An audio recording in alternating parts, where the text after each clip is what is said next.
If you joined us at the live event in 2019, then you will remember that we were able to invite and experience the presentations of two chiefs of indigenous communities from the Amazon who came to Chicago and presented their wishes for their communities relative to gold mining. They've become an important part of the fabric of the Chicago responsible jewelry community and the responsible jewelry transformative sense. Susan spent a lot of time working with these chiefs and with their communities. We went through hell and high water to get them visas from Brazil to America in 2019.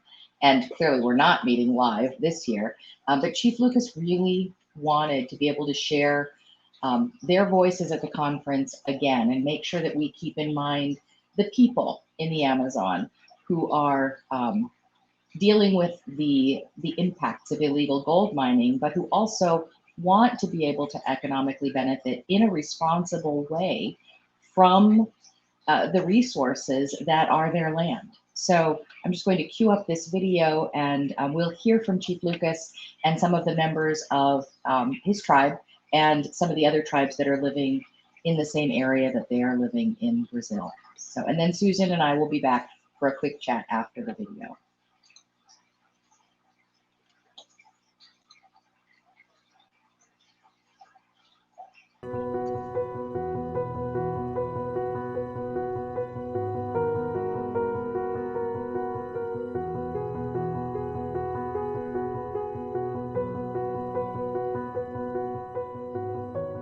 Olá, bom dia, eu me chamo Paula Renata, sou da etnia atariana, daqui do Alto Rio Negro, daqui do estado da Amazônia. Venho através desse vídeo falar sobre a importância da preservação da natureza.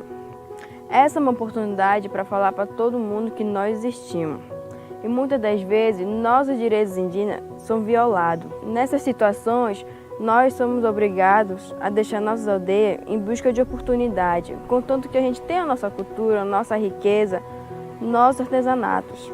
Gostaríamos de estar trabalhando de uma maneira certa. Então, gostaria de pedir aos pessoal que nos assiste que nos ajude a trabalhar de uma maneira certa, sem prejudicar a nossa mãe natureza. Nós gostaríamos de ter uma vida digna. Gostaria que nos ajudasse a preservar a nossa natureza, nossa mãe terra, que nos ajudasse em tudo que nós pudéssemos. Então, gostaria de agradecer a todo mundo que nos assiste, mandar abraço a todos e muito obrigado.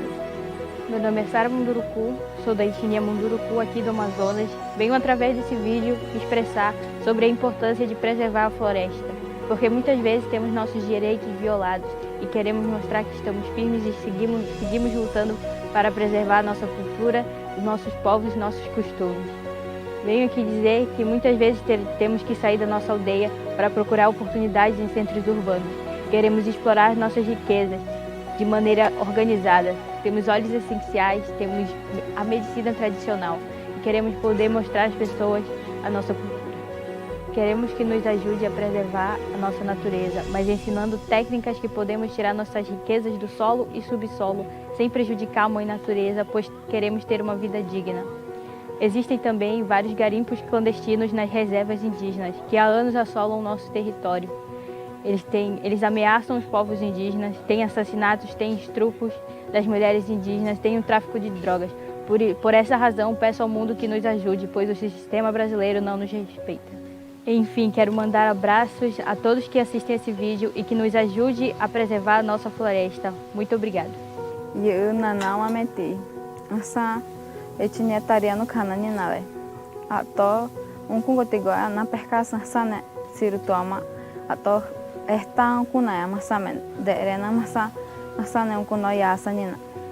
Ato nahkun sane nyapel ya nahkun veni petiane ma yese vai nasamba se sa costume ten robuti petiaro é garimpo ouro tiranisere vai veni petiane ma arconha seni doti semitino é ter sane noya ya sane rompel ya sane arcunha aí semen essa Ayo senah kumpu ni kana desporo kana yo no ya no ke ni na e asa po na ne ya asa ne o sine na e continuidade ter asa ne ya ayo no ya asa terin hone dara sinina. Ainonya, ainonya ve, ainonya sananya. Tego marcunha san, ni pe de seravena, san senia. Ati mãe marcunha. Ayun, tontani. Eu sou o Lucas Tukano, aqui do estado do Amazonas, pertence a São Gabriel da Cachoeira, local chamado Cabeça do Cachorro, aqui no Amazonas. Eu venho aqui agradecer às pessoas que estão me assistindo para que certifiquem quando forem comprar os minérios. Muitas das vezes elas são clandestinas. Ela fomenta a invasões dentro das reservas indígenas. Aí há desmatamento, a poluição de rios. Então, o que nós queremos é trabalhar de uma forma organizada, planejada, sustentável, para que nós possamos ter uma vida digna. A todos os conferencistas, agradeço de coração a Susan, a fundação que a Susan está, e a todos vocês que estão me assistindo. Lembre que nós existimos. Nosso povo está de braços abertos para nós defender a nossa floresta, o nosso meio ambiente, o nosso clima mundial. Muito obrigado.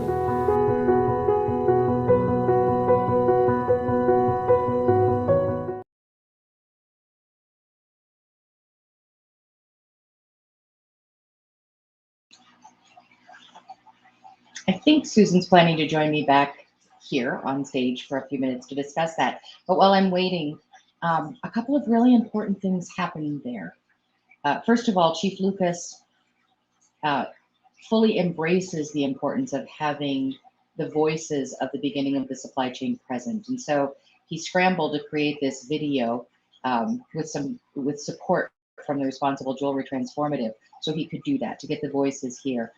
And we heard from them in their various indigenous languages, representing their indigenous traditional dress to remind us that each voice matters. So that was one thing that happened in that video.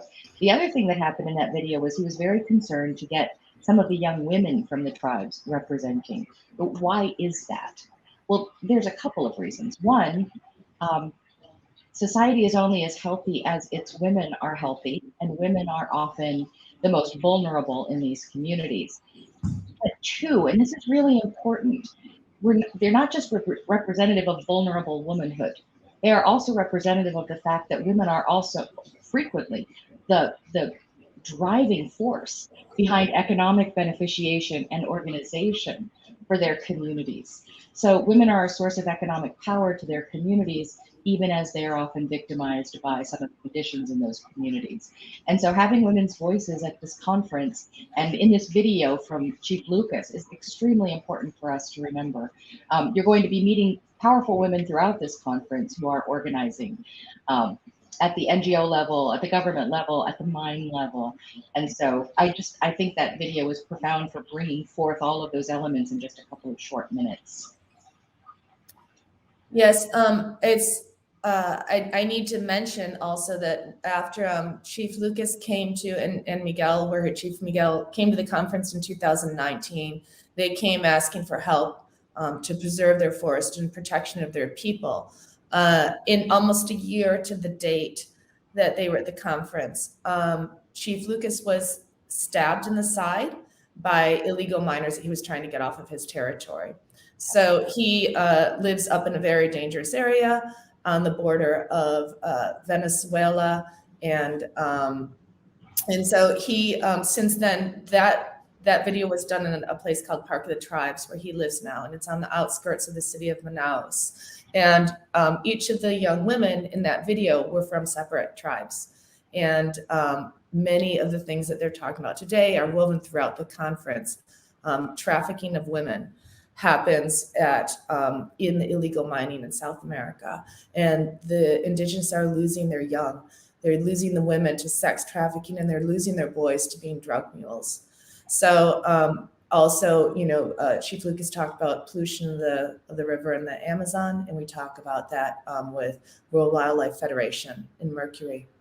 But I think, it's important for us just in seeing that video to remember that they exist, which Lucas said, and those are just such profound words. Not only remembering that Chief Lucas and all of the people that are living as refugees in Tribe Park exist, and they're refugees from the bad elements in gold mining and the bad elements that do exist, unfortunately. But to remember all of those that exist in mining communities globally. So, and Chief Lucas is a really great example of the gray that I was speaking about in the opening session. When trying to help and support initiatives closer to the beginning of our supply chain, there's a tremendous amount of threading the needle that has to happen. Because we have people who want to be able to get economic beneficiation from their land. They don't always have the resources they need to do it well. The Bolsonaro government in particular is extremely good at manipulating people to see things a certain way. And then they live within Brazil. They do have to figure out ways to work with the government and achieve the right thing. So this concept of threading the needle is really important, that when we engage in these conversations, there are going to be voices, often very conflicting voices in the conversation, representing very important points of view. So the presence of conflict doesn't mean one person's wrong and the other person's right. The presence of conflict means it's messy, and there are many voices trying to bring clarity to messy topics.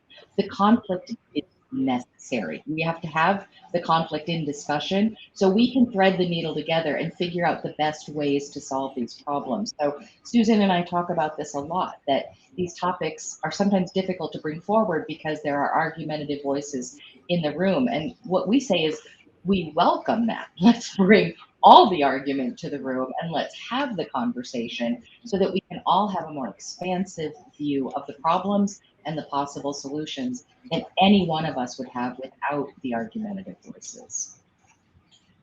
It brings a much more rich understanding and helps us to move forward. Absolutely. Yep. So let's see, our first panel session starts in, I want to say it's 15 minutes. So we start at 9 a.m. Central Time. I realize Central Time is confusing people. Everybody knows about Eastern Time and Pacific Time, but Susan and I live in a flyover in the middle of the country, and we're pushing our Central Time on all of you. So it starts at 9 a.m. Central Time, which is in 15 minutes. And unless you have something else to add, Susan? No, I think that, yeah, everyone can go and get a coffee break or whatever break they need and be ready for this panel coming up. I can see that Raphael is on, Susan is on, Hans Merkett is joining us. He's in between meetings at the Kimberley Process Plenary. So I think we will be ready to go. And this call to action is something that was about the Congo, this river basin spill. This was splashed on the front page of the New York Times. You know, it was all over for a day, and then it disappeared. Only the problem didn't disappear, and it's tragic. So we're really very lucky to be able to hear from Raphael, who's coming to us from the DRC. You know, fish died, people died, hippos died, and it's a real problem for people that live along the river to deal with this. So we want to hear what they recommend to do, what is happening, what the situation is now. So everyone should take a break and come fresh to that panel that starts at 9 o'clock our time in the Midwest.